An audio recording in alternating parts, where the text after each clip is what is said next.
Vamos allá. Y comparto. Chun, churun, chun, chun. Vamos a hacer una pequeñita presentación primero de un poco cómo funciona la asignatura y luego pues pasamos al tema de hoy. Es un tema un poquito denso. Para mi gusto, pues que soy informático, ¿verdad? Yo soy ingeniero, tengo experiencia en el ámbito de la salud bastante, pero de ahí hay que ver otras cosas que van más allá de la tecnología para poderla utilizar exitosamente. Y bueno, pues la asignatura en general trata de ver todo el panorama, no solamente la cuestión más tecnológica, ¿verdad? Más de ingeniería, que de verdad no tendría ningún sentido porque ustedes son profesionales de la salud, entiendo yo, sino más bien su gestión, ¿verdad? Que cómo tomar buenas decisiones, en qué panorama se mueven a la hora de enfrentar un desafío como ese. Y sobre todo en El Salvador, que es pues un país que está haciendo un esfuerzo bastante importante por su implementación. Yo tengo mis opiniones, ¿verdad? Sobre la oportunidad en la que eso está sucediendo, ¿verdad? O el costo de oportunidad, porque a veces hay mucha intención, muy buena intención, pero probablemente colisiona esas intenciones o esas decisiones con necesidades, ¿verdad? A otras prioridades. Entonces, siempre hay que tener, me van a escuchar mucho durante las 5 jornadas hablar sobre eso, ¿verdad? Sobre el costo de oportunidad y justamente no privilegiando, aunque parezca mentira que un ingeniero les diga esto, ¿verdad? Pero yo no suelo ser muy osado a la hora de impulsar tecnologías, sino que me gusta más o he procurado siempre trabajar de una manera más prudente. ¿Verdad? Entonces, la asignatura definitivamente va a tener ese enfoque, intentando garantizar que las cosas que se hacen pues sean sostenibles y oportunas por encima de los brillitos, ¿verdad? Que pueden dar las tecnologías. Vamos a hablar un poquito de la asignatura. Bueno, pues yo me he presentado en el foro de presentación. Es una actividad voluntaria. Si ustedes tienen la amabilidad de escribir quiénes son, pues sería muy agradable porque así les conozco. Les comento en ese foro y en la presentación de la materia, en la portada del Moodle, que lamentablemente no podemos hacer una presentación general porque somos muchas personas en el grupo y nos consumiríamos toda la clase hablando de nuestras experiencias y eso no es lo que ustedes eventualmente desean porque ya se conocen entre sí seguramente. Así que vamos a brincarnos la presentación dejándola para ese foro. Apenas decir que, bueno, pues mi nombre, Carlos Martín, yo, pues si me buscan por ahí en internet, seguramente me van a encontrar. Tuve una maravillosa experiencia, no puedo definirla de otra manera, desde el 2010 al 2019, siendo director de tecnologías de información y comunicaciones del Ministerio de Salud. Bueno, por X motivos que por ahí les cuento, pues dejé ese trabajo con mucha pena, la verdad, porque fue el mejor trabajo que he tenido en mi vida. Y ahora me dedico a otras cosas. Soy coordinador de monitoreo en una empresa. Pero siempre he mantenido un vínculo con el tema de salud. Sigo siendo consultor del Banco Interamericano de Desarrollo en apoyo al Ministerio de Salud Pública y Asistencia Social de Guatemala en la ejecución de un proyecto de siempre implementación de tecnologías de información y comunicaciones en salud. Así que, pues eso, me mantengo en esta jugada porque me encanta y bueno, pues espero que lo que les voy a contar de mi experiencia y en general de informática aplicada a la salud, pues sea de utilidad para ustedes, ¿verdad?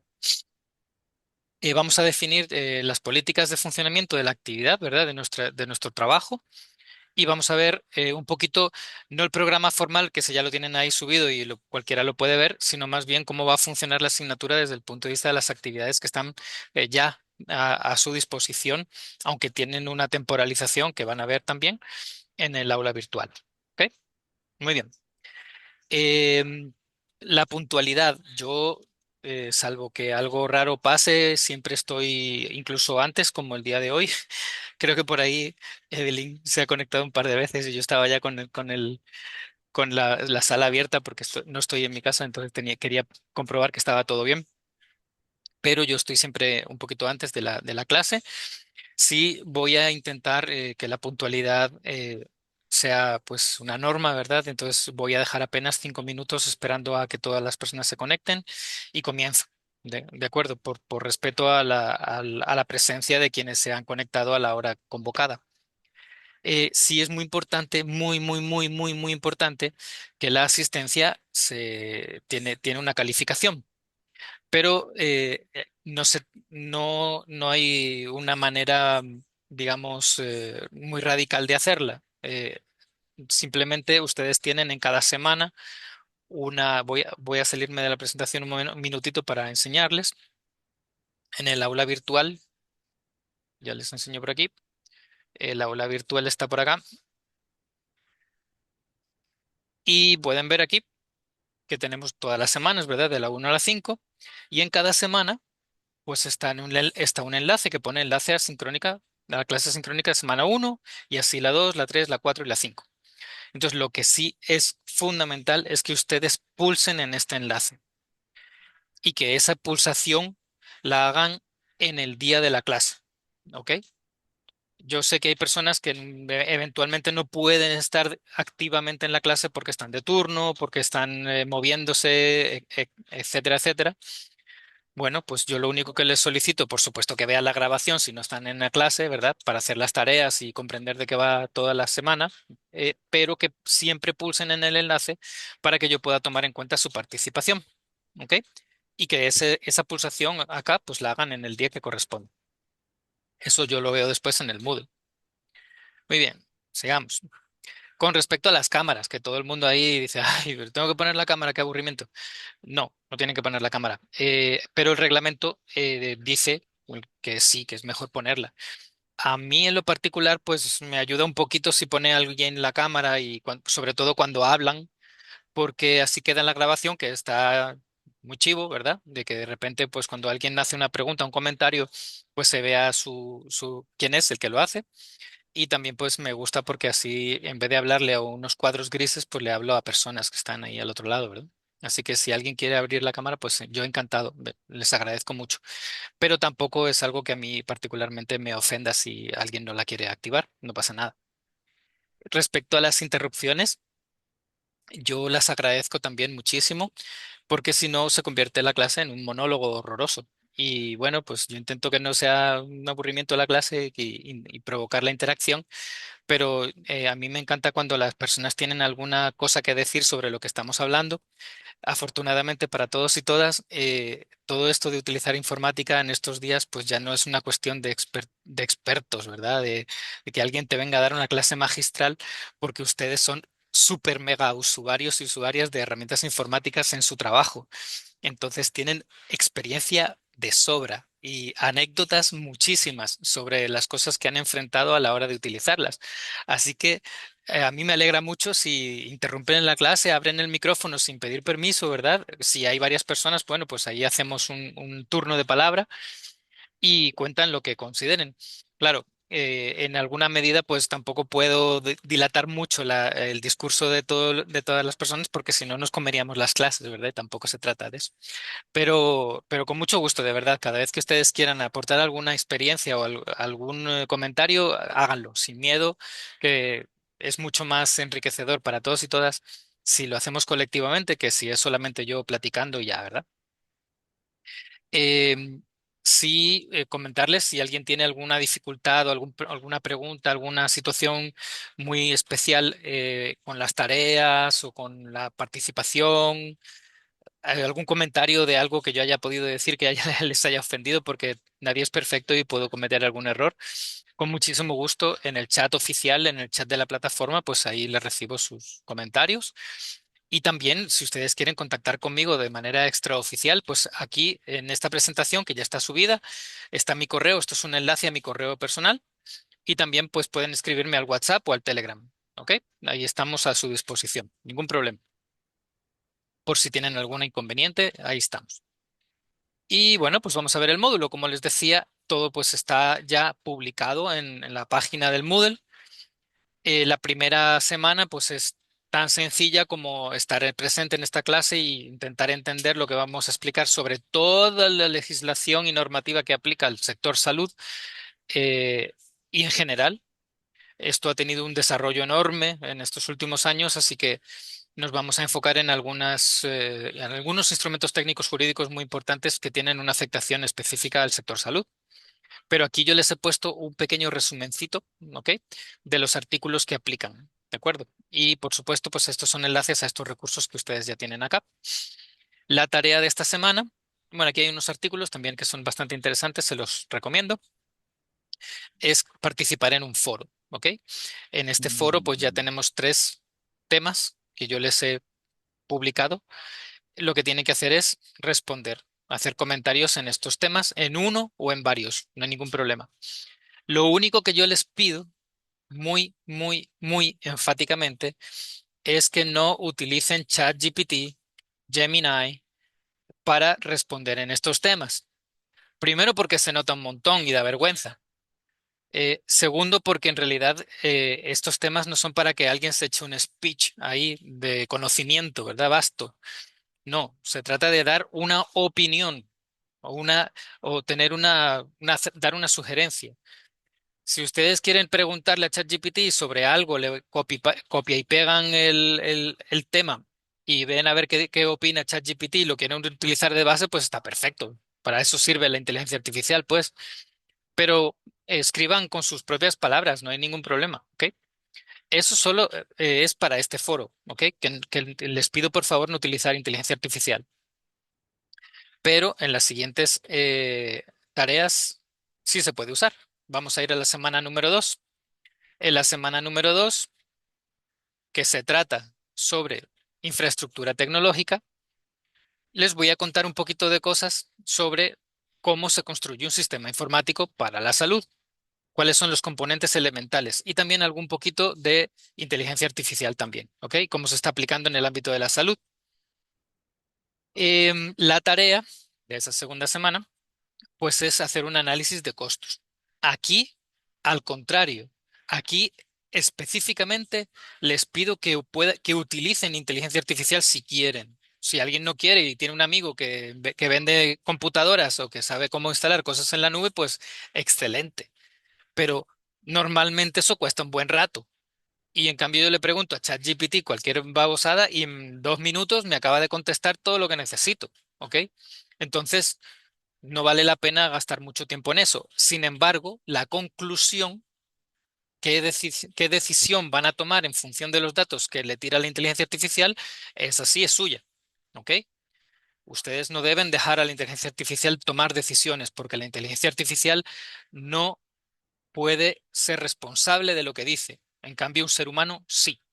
Así que la decisión de por qué camino van a tomar para hacer esa implementación pues la toman ustedes y la escriben ustedes. ¿Ok? Muy bien. Esa sería la segunda semana. La tercera semana es sobre herramientas de inteligencia de negocios para la salud, que son pues la panacea para que realmente alguien pueda estar bien informado y tener bajo control todos los datos que van llegando a los sistemas que están bajo su control. Vamos a utilizar una herramienta específica que ya está instalada, que se llama DGIS 2. Uy, ¿qué pasó? Aquí está. Y vamos a utilizarla, vamos a hacer una práctica todos y todas, utilizando esa herramienta. Ya van a ver que no es nada complicada, ¿ok? Cada uno va a tener un enunciado diferente de un pueblito, ¿verdad? De Sierra Leona para hacer esa tarea. Muy bien, eso va a ser la tercera semana. En la cuarta semana, ¿y qué pasó? Se me quedó ahí todo trabado. ¿Me escuchan? Hola, hola, disculpen que se me desconectó. ¿Hasta dónde escucharon? Perdón. Un poquito después de cuando dijo que es un chiste. Ajá. Nos causó gracia que dijo cualquier babosada. Ajá. Ok, creo que estábamos entonces en la semana 3 después de que habíamos visto lo del de GIS 2. ¿O sí? En semana Empezar 3. a explicar semana 3 y Perfecto, muy bien. En la semana 4 vamos a utilizar otra herramienta, es para calcular costos de cuánto realmente necesitamos invertir, porque aquí a la hora de tomar decisiones uno puede hacer cuentas muy alegres, pero al final de cuentas hay que usar dinero y dinero de todo el mundo. O a veces es un emprendimiento privado, igual uno necesita saber cuánto te van a costar todas esas herramientas tan bonitas que te ofrecen, ¿verdad? Entonces vamos a utilizar una herramienta muy chiva para calcular cuánto me va a costar mantener mi plataforma informática y eso se llama costo total de propiedad. Así que la semana 4 les voy a explicar cómo funciona eso. Y también vamos a hablar, bueno, tenemos algunas experiencias interesantes, ¿verdad? Sobre iniciativas de implementación de sistemas informáticos complicadas, ¿verdad? Aquí les he puesto un par de cositas, por ejemplo, cómo hace poquito la Caja Costarricense del Seguro Social acaba de cometer uno de los peores errores que he visto yo en la región en los últimos años, implementando un sistema de administración que no ha funcionado y que les ha costado millones de dólares, para que vean que en todos lados cuecen habas, ¿verdad? Y bueno, pues también tenemos por ahí experiencias locales de El Salvador, ¿verdad? Sobre la implementación actual del Doctor SB, de esa app móvil, que bueno, pues tiene sus pros y sus contras, pero, lamentablemente pues no tenemos mucha información porque, como no, está en reserva. Y bueno, pues las consecuencias que están teniendo también esas decisiones a la hora de pues mantener algunas plazas, por ejemplo, inmediatamente después ha habido un despido bastante grande de personal en el seguro, ¿verdad? De casi 300 plazas menos. Entonces, bueno, eso es costo y hay que tomarlo con la seriedad del caso. La última semana, semana número 5, pues vamos a hablar de seguridad informática. Es un tema muy indigesto, pero que es necesario que ustedes dominen en la medida en que hoy vamos a ver cómo aplica una ley, la ley de ciberseguridad, a todo el ámbito de la salud. Y por tanto, pues ustedes tienen que controlar bien todos los conceptos de seguridad informática, no en profundidad desde el punto de vista tecnológico, pero sí su impacto y cómo manejarlo, ¿verdad? Y esta semana 5 pues va a haber un examencito, ¿ok? Este examencito es un test hecho aquí en Moodle, súper sencillito, súper sencillito, para que ustedes sepan en las últimas, bueno, desde que se hace este examencito, todo el mundo saca más de 8 o 9 y muchos dieces, así que es muy fácil porque todo el mundo puede consultar toda la información de todo el módulo y hay mucho tiempo para hacerlo. Pero es una manera de comprobar que ustedes verdaderamente pues captaron todo, ¿verdad? Esa sería la asignatura en general. No sé si tienen alguna duda, alguna consulta. yo tengo una duda, Con mu- maestro. Adelante con todo. Fíjese que yo estuve revisando las semanas y una semana, no recuerdo en cuál, Ajá. pero creo que hay un trabajo en grupo. No, un grupo Entonces, no. no, no hay. No, no, no. Todos los trabajos Ah, son es individuales. que sí vi un enlace que estaba ahí en no sé en qué semana y ¿Será, serán estaba estos? repartido. ¿Estos de aquí? Sí, estaban repartidos, estaba un cuadro en Excel con todos los nombres de todos nosotros, Ah, aparecía el mío y sí, aparecía ahí como malaria, eso es. diferentes temas. Muy Ajá. bien. Entonces, Le agradezco mucho que me lo pregunte, porque así le explico qué es eso. Es que en la semana uno, en la introducción, pues, está muy bien. Ustedes pueden ver que aquí hay un enlace que pone calificaciones. ¿Sí? A mí me gusta ir poniendo las notas de una vez, no esperar ahí el santo advenimiento para que ustedes sepan qué calificación llevan. Entonces, ese archivito que es este de acá, aquí está todos sus nombres, aquí voy a ir registrando toda la participación y efectivamente usted ha visto acá la distribución de la tarea número 3 y cada persona tiene un departamento, una localidad y un programa. Esta información que usted ve acá es la que usted va a encontrar en la semana número 3 en esta tarea que usted puede descargar desde ya. ¿Ok? No la tiene por qué hacer ahora, ¿verdad? Eso hasta que yo no les explique cómo se usa de GIS 2 para hacer esa tarea, de ahí. O sea, se pueden ver el videos de los años anteriores o de los ciclos anteriores para hacerla, pero no tienen por qué adelantarse. O sea, tranquilos. Pero es una tarea muy fácil donde uno va agarrando datos y va montando un dashboard bien bonito de información de salud, ¿ok? Con esa herramienta. Y cada uno tiene la suya. Cada uno tiene la suya. No es un trabajo en grupo, ¿ok? Cada uno la Ah, suya. ok, perfecto, maestra. Muchísimas gracias. Un gusto, un placer. Muy bien. Pues no sé si tienen alguna otra duda o consulta y si no, comenzamos. ¿Todo bien?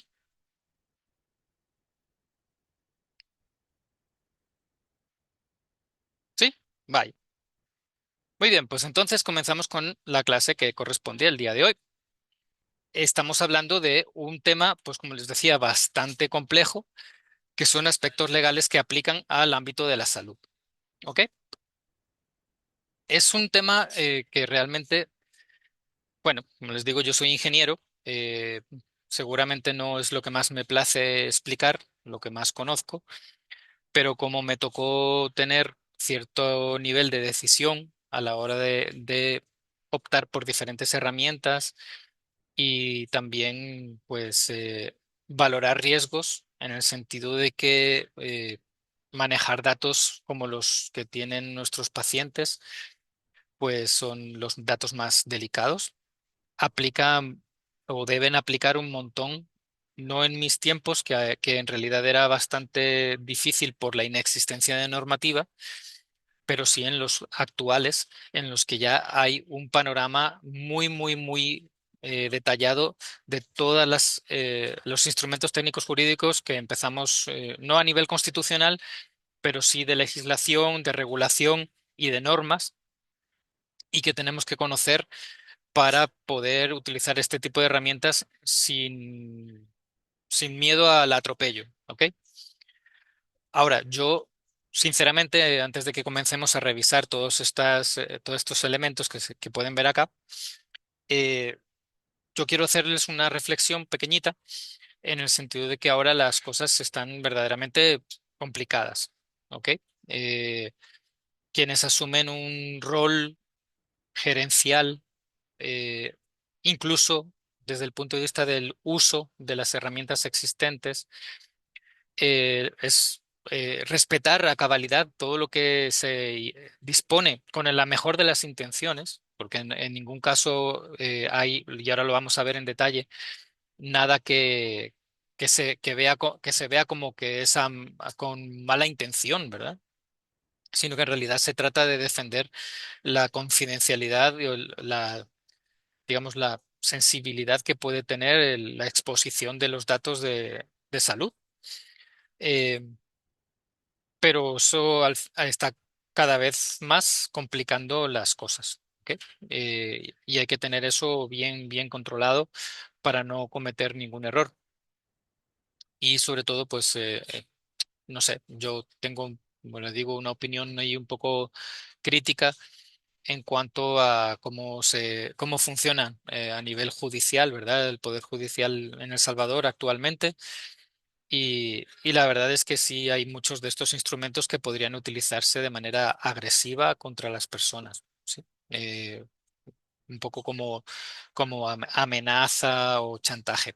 Entonces, es delicado, es delicado, es delicado y ustedes tienen que ser conscientes de todo lo que eso implica.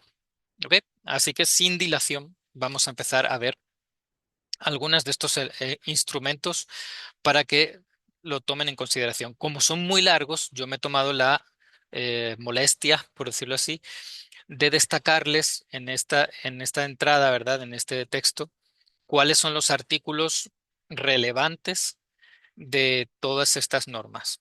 ¿Ok? No las voy a explicar todas ni en este orden, sino que he seleccionado para esta clase, en esta hora que vamos a tener ahora con ustedes, lo más relevante. ¿Ok? Vamos a comenzar. La primera ley que de alguna manera puso encima de la mesa eh, lo importante o lo especial que debe ser el que los pacientes tengan sus datos bajo control fue la ley de deberes y derechos de los pacientes y los prestadores de servicios de salud. ¿Ok? El primer artículo que de hecho hace ese tipo de mención, esto por aquí, es el artículo 20. Y bueno, pues qué bueno, que ya los pacientes a partir de este texto, ¿verdad? los pacientes tienen derecho a que se respete el carácter confidencial del expediente. Y eso está muy bien. Y lo que sí dice también aquí al final es que, salvo que haya autorización escrita, no se puede divulgar esa información. ¿Ok? También cuando una persona está en una emergencia médica, ¿verdad? En ese sentido, pues la persona no puede dar un consentimiento y por tanto, pues se tiene que poder acceder a su información para intentar darle el mejor tratamiento posible y salvarle la vida, fundamentalmente, ¿verdad? Así que en ese sentido, la ley de deberes y derechos, pues toma en cuenta esa salvedad.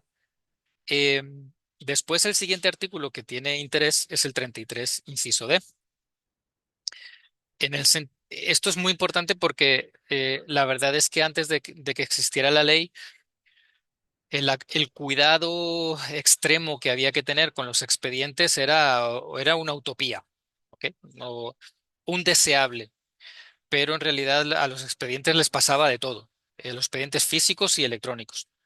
Se perdían, se alteraban, se prestaban, eh, eh, se depuraban, porque es un eufemismo de lo tiro todo menos la hoja de identificación, y eso ustedes lo saben mejor que yo, seguro, ¿verdad?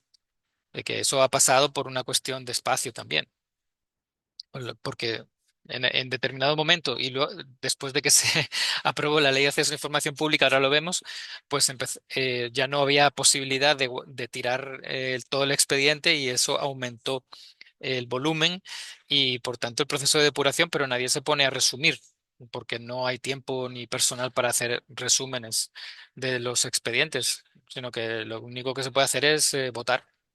Y eso pues es complicado en la medida en que por un lado cumplís que tienes todos los expedientes, pero por el otro estás eliminando datos que es un deber custodiar, custodiar completa y correctamente.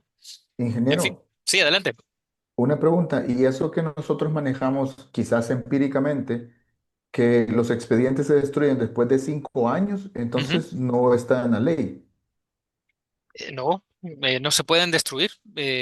Lo que pasa es que se puede haber hecho alguna política institucional en la que de repente pues se aprueba que la vigencia de esos documentos en la medida en que no haya información nueva, pues se puede destruir, pero yo no lo haría, porque se han conocido casos, por ejemplo, en el Seguro Social, de personas, yo tengo muy claro, de hecho, un caso que hubo que, que fue de los primeros que la Ley de Acceso a la Información Pública tuvo que dirimir en el Instituto de Acceso, eh, de una madre que denunció al seguro porque quería saber si su hijo, que había nacido con una deformidad, eh, tenía ese padecimiento por haberle aplicado un medicamento que al cabo de unos 15 años, ¿verdad? O así, se descubrió que provocaba malformaciones fetales.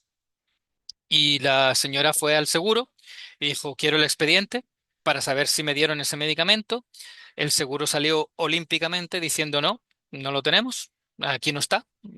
Puede que esté en un lugar que tenían de almacenamiento secundario de archivo clínico y no lo encontraron.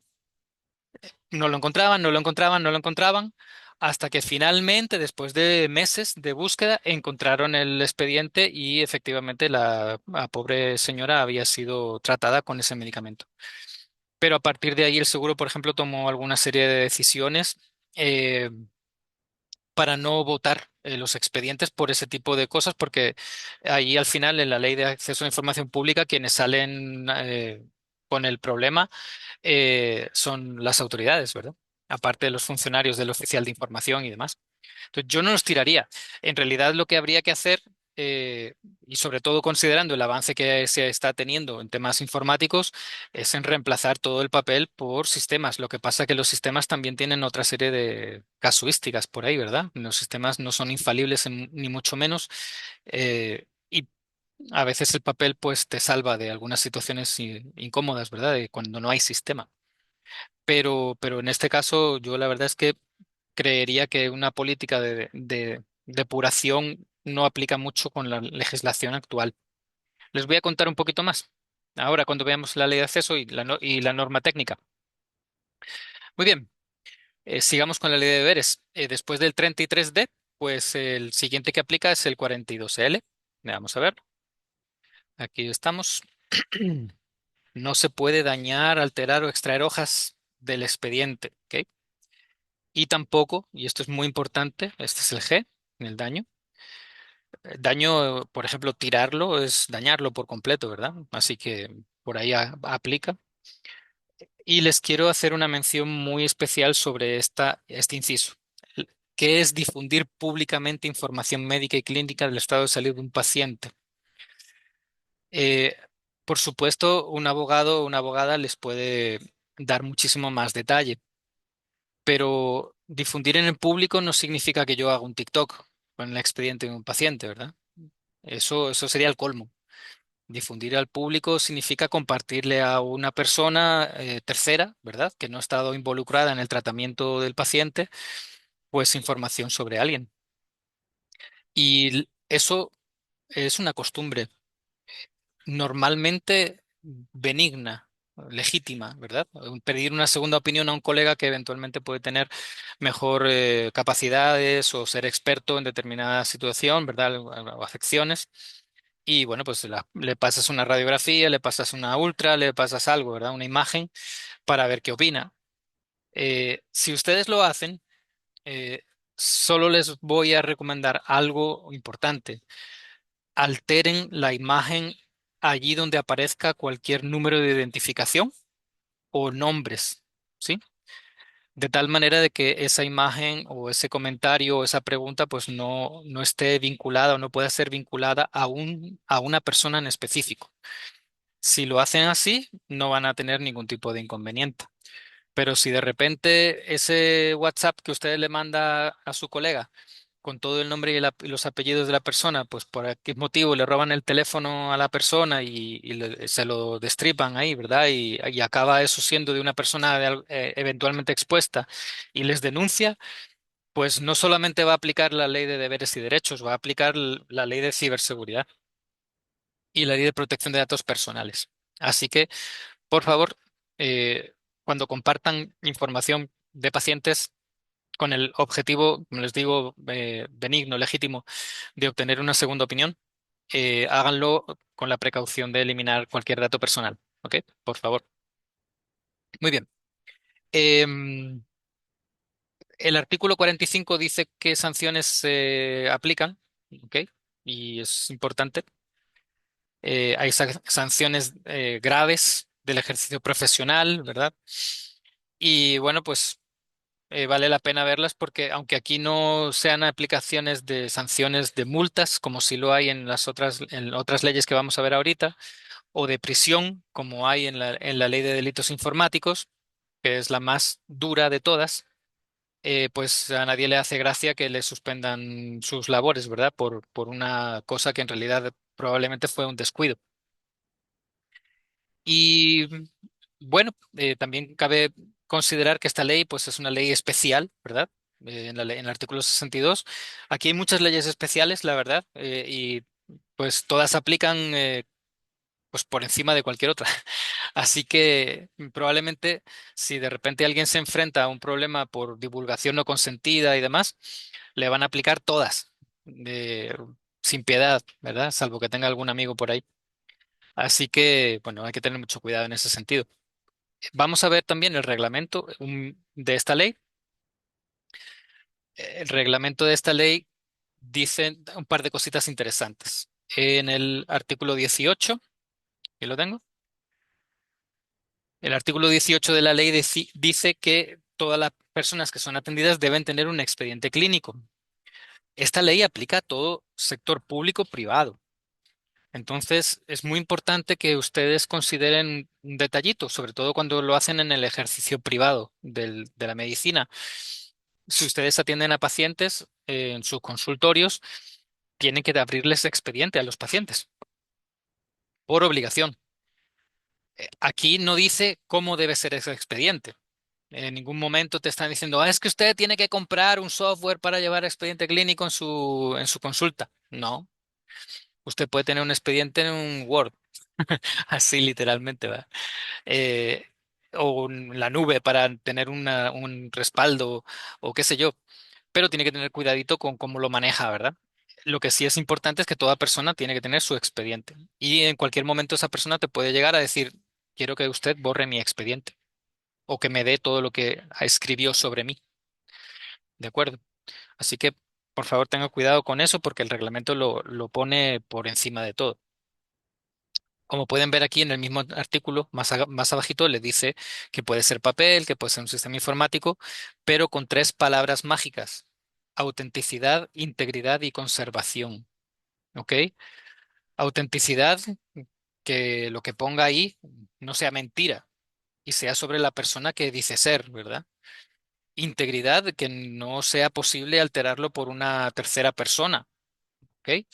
Y conservación, que no se pueda eliminar así sin querer, ¿verdad? O, ay, es que se me borró, es que yo lo tenía todo en una computadora y el disco duro se me arruinó.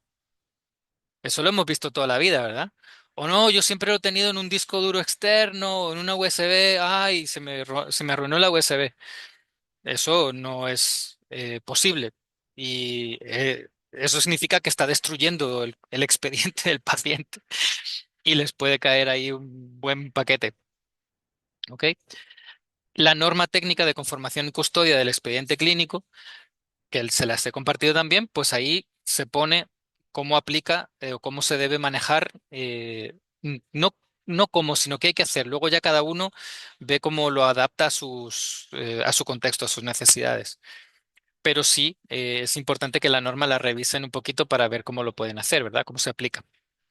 Eso sí, en el caso de las instituciones públicas, del Sistema Nacional de Salud, es divertido que cuando se publicó este reglamento, pues se dijo que en 5 años todas las instituciones públicas, comenzando por el Ministerio de Salud, acabando por el IRRI, tenían que tener expediente clínico montado electrónicamente. Y eso pues claramente era un brindis al sol. Estamos hablando de abril del 2019. O sea que prácticamente en abril del 2024 tendría que haber estado todos los establecimientos de primer nivel de atención, de segundo, de tercero y todo, de todas las instituciones públicas de salud con el expediente clínico. Y bueno, ya sabemos que eso no ha sido así, ¿verdad? Incluso, bueno, a mí cuando yo vi esto dije, bueno, ¿cómo se les ocurre poner algo así, ¿verdad? Si eso es una inversión impresionante y seguramente hay muchas cosas más importantes en que invertir el dinero que en comprar computadoras, aunque no sea desdeñable el uso de sistemas informáticos, pero esto es una soga al cuello. Pero bueno, como en realidad por incumplir esto, pues eventualmente no había ninguna sanción, pues se puso y ya, ¿verdad? Pero bien, así fueron las cosas. Vamos a ver el siguiente instrumento, que es la Ley de Acceso a la Información Pública. ¿Ok? La Ley de Acceso a la Información Pública les voy a enseñar, esto sí aplica solo al sector público, ¿verdad? El primer artículo interesante es el artículo 24. Y es interesante en la medida en que fue la primera vez que se habla de información confidencial, ¿ok? Y después de la información confidencial, intimidad personal, familiar, tal, hablan de los archivos médicos, ¿ok? Por primera vez se toca el tema de la relevancia de la gestión de archivos médicos en salud. Y bueno, pues un poquito más adelantito te dicen que los entes obligados, o sea, todas las instituciones públicas tienen la obligación de proteger todos los datos personales y, sobre todo, pues adoptar medidas que protejan la seguridad de esos datos y que no se alteren, que no se pierdan y, sobre todo, pues que no haya una transmisión y un acceso no autorizado. ¿Ok? Pero aquí hay un truco que les voy a contar a continuación. Un truco que a mí no me gusta, pero ahí está, escrito en la ley. Dice que los entes obligados no pueden difundir o comercializar los datos personales y que si los van a transferir de una institución a otra, eventualmente tendrían que tener un consentimiento, ¿ok?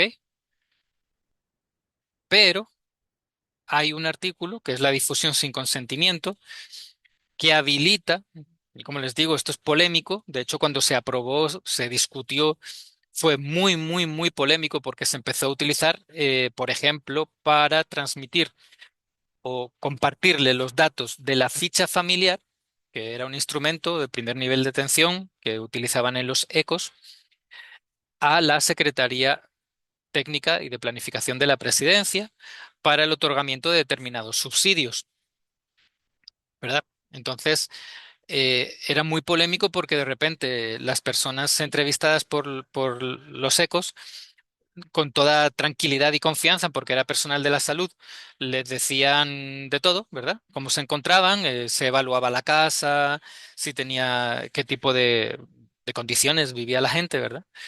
Y todos saben que de repente pues alguna persona, algún familiar pues logra tener algo de éxito en otro país y empieza a mandar remesas y de repente pues esa familia mejora un poquito sus condiciones y de repente pues gracias a esa información